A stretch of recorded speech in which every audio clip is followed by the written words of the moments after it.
All right, it's the last roundup. Get Warrior Tough. Andrew and Dutch, Dutch and Amber. We got Amber J. Tester on the line. Hey, Dutch, I just saw. Now, did you ever watch that show White Shadow when you were a kid? It was about basketball. Absolutely. Okay, I just saw that. I don't know if this is verified or not, but it looks like it come from Variety.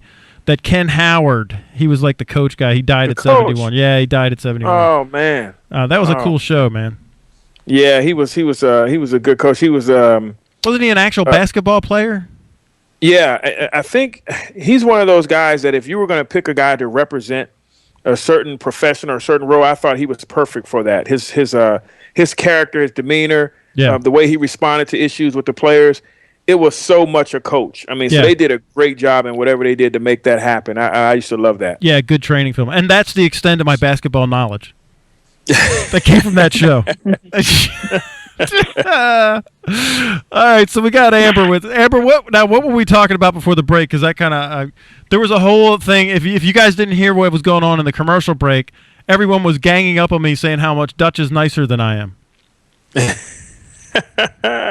I just picked my spot. I mean, are we on the, AJ? Are we on the air? Because I just got a text saying they can't hear. Yeah, you're on the air. Oh, okay, all right. Just all right. I just didn't want anybody to miss the part that I'm not nicer than Dutch. Yeah, I just picked my spots. The people out there that know me are like, "What? Dutch is nicer?" Then what they're thinking is, "Man, that Andrew guy must be a monster." Dutch is a cookie monster. He ate a whole plate of cookies. Oh, I'm just saying.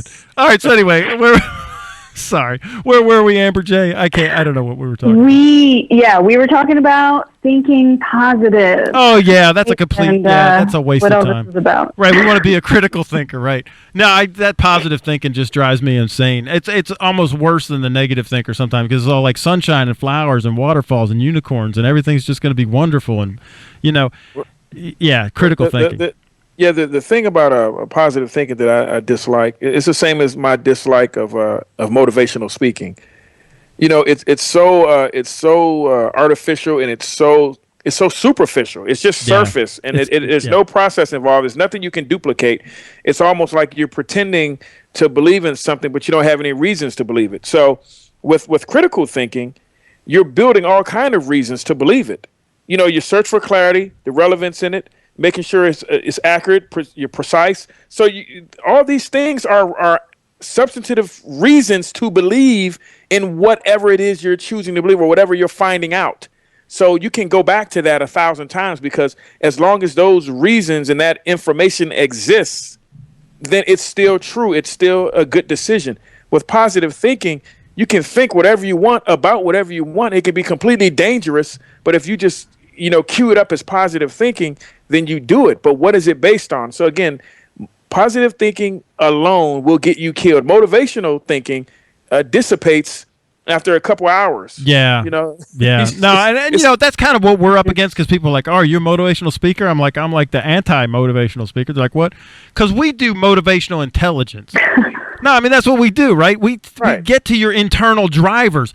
If I could get you to understand how to motivate yourself, then you don't need to get pumped up. And that's what we do in our process, is the Get Warrior Tough process. The motivation is internal. I teach you how to tap into that. That's the intelligence part. Tap into that, how to motivate yourself, the internal driver. That's what we do. Then you don't need us. And we're like working ourselves out of a job, Dutch. That's what we do. The thing is, this is how I describe motivation.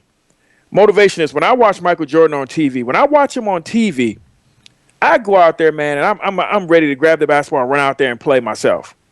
Now, I'm not going to make a single shot like Michael Jordan. I watched him. He motivated me to pick the basketball up and go shoot. Now, I'm still missing the shots the same as before when I saw him play. I'm still missing the same shots. Now, if I go to a Michael Jordan basketball camp, did they teach you how to put your tongue out? The process. Did you have your tongue out? Because if you don't have your tongue out, that's why you're missing shots, Dutch. Right.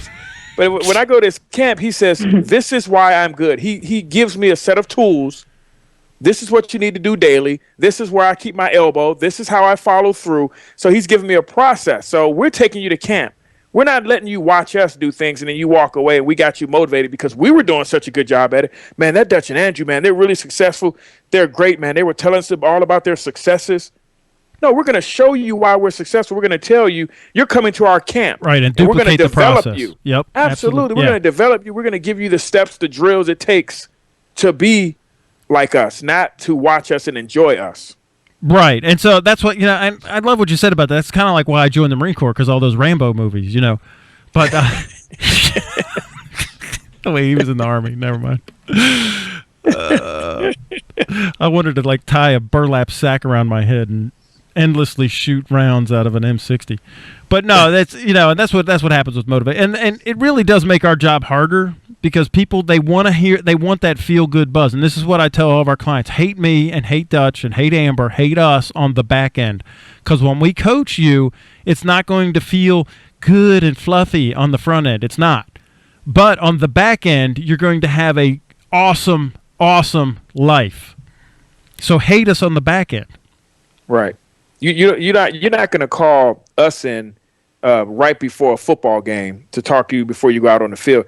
You're going to call us at different points throughout the season. Yeah, and spring ball is when you need to call us, so that you're at the national championship game and you don't need the big win one for the Gipper speech in the locker room. You could have it, but you don't need it. But if you do the process in spring ball, right, and then we establish this culture of excellence, this culture of greatness, this culture of winning, this warrior tough culture, then you don't need that speech to go win one. You will automatically know how to dig deep. You don't need somebody else outside of you to tell you to go do it. Or guess what? We are the coaches that are there with you weekly. Yep. We'll use Clemson when they're going up to the national championship game, right? We're the coaches that are there weekly that made you get there and made you be able to perform. Now, imagine if you had a different motivational speaker every week without coaches.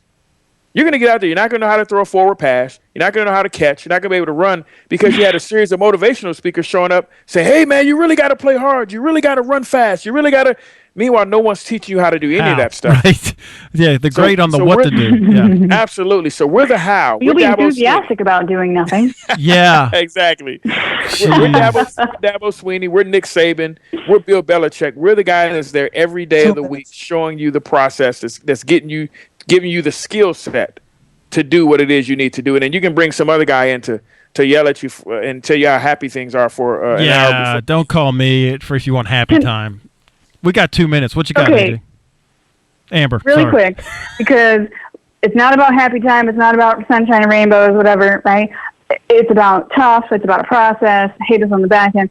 That sounds miserable, guys. How is mental toughness going to make us happier? Because that all sounds Why you wait while I have 30 seconds left to answer that? It ain't miserable. It is awesome.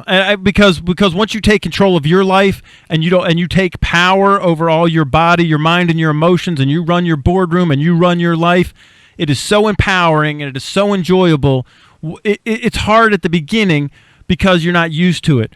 But once you take power, you don't want to give it up again. Because we're not built to be subservient to other people or subservient to external factors. And all Dutch and Amber and I are doing is teaching you how to get control of your life and be powerful in your own life. And that's why, it's tough love. It might sound like it's not fun, but it is great on the back. I'll tell you what, I'm having fun. Dutch, you having fun? Absolutely. Amber?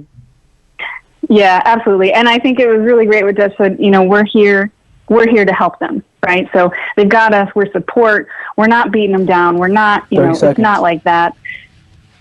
Yeah. We're here to help. We are here to help, and we love you, and we'll love doing it, and we will never leave you in a fight. I promise you that. We will never leave you in a fight. All right, the week is gone. The hour's gone. We'll see you next week. Thanks, Amber. Thanks, Dutch. Peace out.